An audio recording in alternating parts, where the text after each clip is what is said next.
everyone, this is Julie and welcome to another Sofhab on Netflix. Today we're covering the Netflix series School of Chocolate, and of course joining me once again is Rascal Entertainments. Hello, I'm on here every episode now. You won't be on the next one. Okay. Well, we both wanted to talk about this because it was such a fun watch. We enjoyed a show about chocolate and nothing but chocolate. And we enjoyed the competition. And we enjoyed the fun that was there. But before we start, be sure to like, subscribe, and click notification bell to get some Sofhab reviews, Netflix, and more chocolate. Yes. So, School of Chocolate. Yes, we like saying it. It's a reality competition, and it's hosted by Swiss French pastry chef and chocolatier Henri Gouchon. And we actually saw him first on TMZ and him discussing about the show and what it was going to bring to these type of reality competitions because of the beauty of the creations, and they don't look like chocolate. Right. So he's both a guide to the contestants, giving them tips and direction on how they can improve their techniques and their creations. And he's also the judge for the 8 contestants, and there were only 8. And unlike other shows where people are sent home, all 8 contestants stayed the entire time. Yes.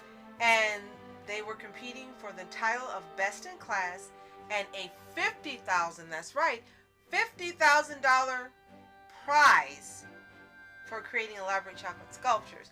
Now, you know something's going on because usually here, like on Food Network, they give them $10,000. But $50,000, you know, this is a really special show. Right. And it actually premiered on Netflix in November of last year. And we got to watch it and really, really loved it. And we really hope there's a second season. Yes. And what really stands out about it, besides, you know, no one going home in this competition, is that every sculpture that is made is just really well done when he makes it. He gives them an example. So each time they kind of have the practice, like the different techniques he uses to make these chocolates and the statues. Then he goes into where you have to make a presentation, like a certain theme to make this kind of tower-like chocolate sculpture and make it look realistic. And that's pretty much where it goes until the end, when you judge based on the 2 things that the contestant made, you know, which one would be the best, what they need work on, did they get the technique right, and that's pretty much how it goes through all the episodes until the end. So let's quickly touch on all 8 episodes. First, breaking molds and bending chocolate. And in that one, they sort of had where they had the molds of the chocolate where you would open it and it would be something else on the inside. Yes. And that was real interesting. They really got creative. And some of the things you couldn't believe they had thought of putting inside of the molds. Yes. And he wanted them to put a particular chocolate that didn't get solid. Yes. Second was dessert deception. Yes. Oh yeah, and then it would look like one thing when you saw it on first hand, and when you start eating it, there's something on the inside, and it actually be something else entirely. So it'd be like having 2 different molds of chocolate in one. That was cool. Make It Ooze was next, and this one was kind of similar to the first one, except this one, when you cut it, it had to ooze out in a perfect way. It couldn't be too runny, it couldn't be too thick. It had to have that perfect way of oozing out that he was looking for. And they could use whatever they wanted, white chocolate, dark chocolate, milk chocolate, whatever they wanted, as long as it oozed in the perfect form. Yes. And number 4 was chocolate hanging by a thread. Yes, and in that one, they sort of had it like, if they want to have like a chandelier or something, it had to be hanging from something and keep it midair while also making the molds and chocolates make it look like a lamp or a chandelier or a nightshade. Anything that would be hung in the air and look like it belonged in the house but still made of chocolate. And this particular one was really incredible because you had sconces and you had candles that had, like, flames were working, and just about everyone that created one of these chocolate creations, they looked really real. Yes. You would have never guessed they were chocolate looking at. Yes. Okay, the 5th competition was Bittersweet Surprises. And in here, I think they were working with, I think a dark chocolate. I think If I remember correctly, they're working Sweet. with the dark chocolate. Since it's a bitter one, you have to make it taste sweet. And how would they use it to where it wouldn't taste so bitter, people wouldn't want to eat it? How you make them enjoy it and eat the whole thing despite it having this aftertaste with it? The sixth one is flying chocolate. Yes. And that one was really fun too. Yes.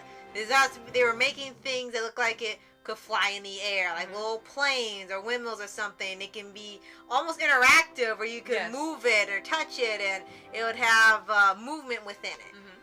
The seventh was give me some sugar, like Don.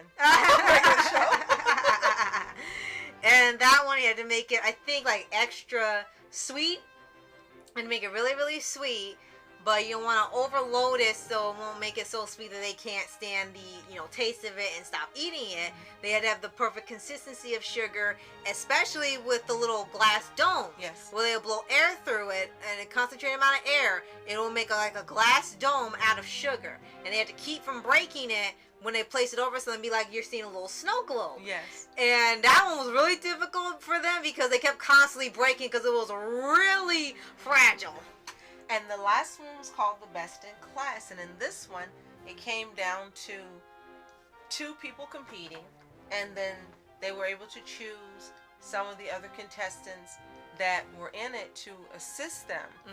And they had to make a creation that was a certain height and had a presence. Yes.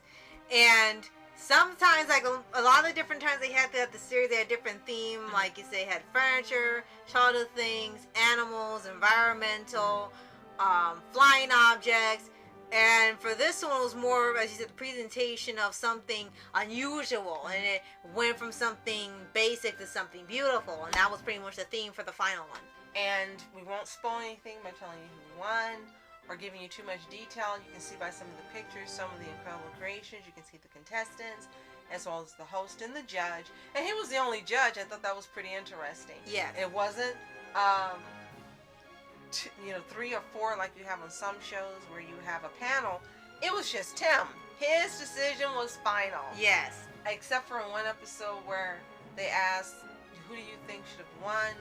And then some people gave answers that were, magnanimous, and some said, well, it should have been me, and shocked a lot of people. Yes. But if you love cooking and chocolate and competitions, this is the perfect show to watch. Yes. And one thing definitely have to bring up is that once you see it, it starts off like a really simple, basic show, and it really is. Especially the fact there's no elimination really helps the enjoyment where you don't have to worry about someone going home. For here, the people that they have as the contestants, you have to say, once you see them and their personalities and how they talk to each other, and when they have the one-on-one interviews with the camera people, wow, they have so different personalities from each other. And they are so the drama. Yes. They're almost like watching the old reality shows with the things they say to the cameras, to the audience, and the things on Total Drama that they used to base their show off of. Did you see that? The dude ate foam core and wax. Full props for that, man. I could have done that, I just wasn't hungry. You know what that boy has? Guts. Guts full of foam. It kind of brought and back something you hadn't seen in years.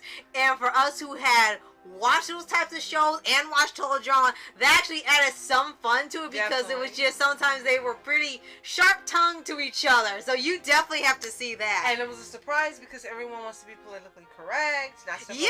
one's toes, say the right thing, and in here they just let go. Yeah, which was really, really surprising. Yeah. So if you've seen School of Chocolate, let us know what you think in the comments. Did you enjoy it? Do you recommend it? Which was your favorite competition? And if you haven't seen it, again, it's available on Netflix to watch, 8 episodes. And if you don't have any plans or any idea what to do this Valentine's Day, this is the perfect day to go ahead and get started. And you can sit and drool and eat your candy and just have a fun time because it is fun to watch, whether you watch it alone or with others. Give it a try. Yes. And be sure to like, subscribe, and click the notification for the updates on Sofhab reviews on Netflix. Yes. So thank you for joining me again. Yes. The next one you definitely won't be on. You heard it, folks. Fine. And thank you for joining us. Have a happy Valentine's Day. We hope you have a wonderful time. Don't eat too much. Don't drink too much. Just spread love wherever you go. Yes. So, and please have a wonderful day, everybody. I know you got to have some fun this day, right? Yes, Hey, definitely. even watch some rom-com anime, too. Yes, absolutely. Yes. And check out on our Pause Animation channel our anime ships, our favorites. That this is the perfect day to talk about them. See if any of them are your favorites as well. Yes. So thanks for joining us. I'm Julie. And I'm Rascal. Have a wonderful Valentine's Day and see you soon. Later.